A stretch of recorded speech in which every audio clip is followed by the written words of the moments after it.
tuổi trẻ ngây ngô đã qua, bạn ơi đừng quên năm tháng ấy.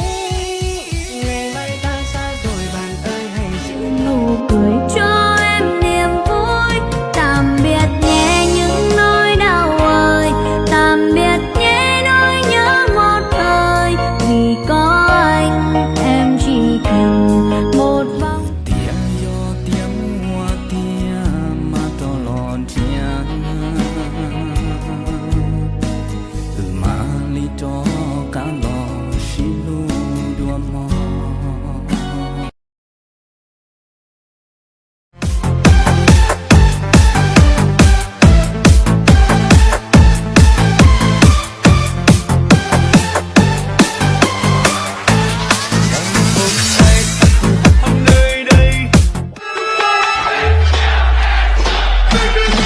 Let's go.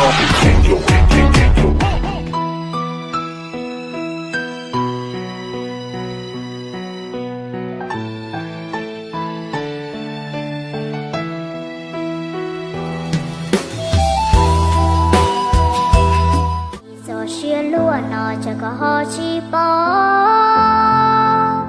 khó cuốn trời giờ có lũ xuân tia. 来了，他们真的来了。OK，ladies and gentlemen, boys，三个。